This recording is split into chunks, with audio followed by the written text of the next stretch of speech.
Nakiisa ang Filipino community sa pagdiriwang ng Thanksgiving sa Canada, kasabay ng pasasalamat sa mga biyayang natatamo sa pangalawang tahanan. Pero paano nga ba ito pinagdiriwang ng mga kababayan? Alamin ang Thanksgiving celebration ng mga Filipino-Canadians sa report ni Teresa Redula. Happy Thanksgiving from Hangouts Family! Thanksgiving Day sa Canada nitong long weekend. At sa Filipino restaurant na ito, all hands on deck ang pamilya at staff para sa malaking demand ng handaan. Ano po yung ibig sabihin ng Thanksgiving sa inyo?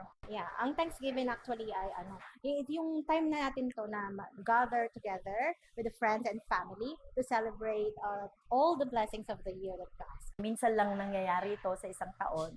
So, talagang pinagse-celebrate namin yan. Dahil iilan lang ang Pinoy restaurant sa kanilang lugar.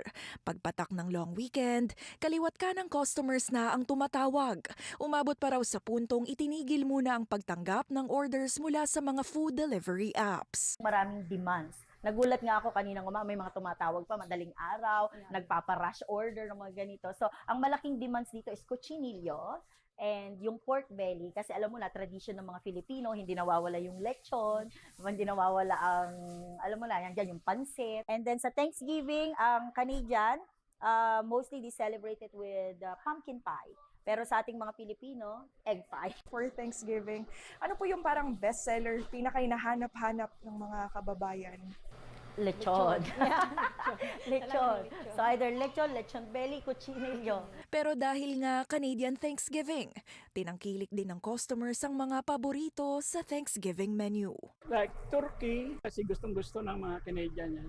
Roast beef, salmon. Sa roast turkey, kailangan golden brown siya.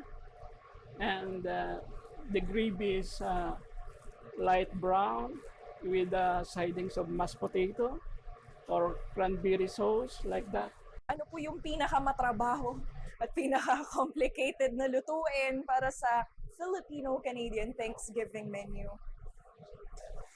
Ang pinaka-complicated ay roast beef. Pero sa hapagkainan, mahalaga para sa kanilang restaurant na mapagsama sa handaan ng Canadian at Filipino dishes. May mga relatives na nakapag-asawa din ng mga Canadian. So, kailangan i-celebrate namin both Canadian way and Filipino way. What's something you're thankful po for Thanksgiving this year? For the life, family. Ipinagdiriwang ang Canadian Thanksgiving tuwing ikalawang Lunes ng Oktubre at naging tradisyonal na selebrasyon sa bansa bilang pasasalamat sa mga pagkaing bunga ng mga inani bago ang mas malamig na panahon. Bakit po mahalagang bilang Pilipino sa Canada na ipagdiwang din yung Thanksgiving? It's like Christmas sa atin. Hindi lang Thanksgiving para sa mga blessing na receive mo in the past, and then ito rin yung time na bonding with the family. Hindi maaalis ang pagmamalaki ng mga Pilipino sa kanilang pagkain saan man makarating sa mundo. At dito sa Canada, isa lamang ang handaan tuwing Thanksgiving kung saan naipapamalas ng mga kababayan ang kanilang pagbibigay halaga sa kultura sa panibagong bansa. Teresa Redula, Omni News, Toronto.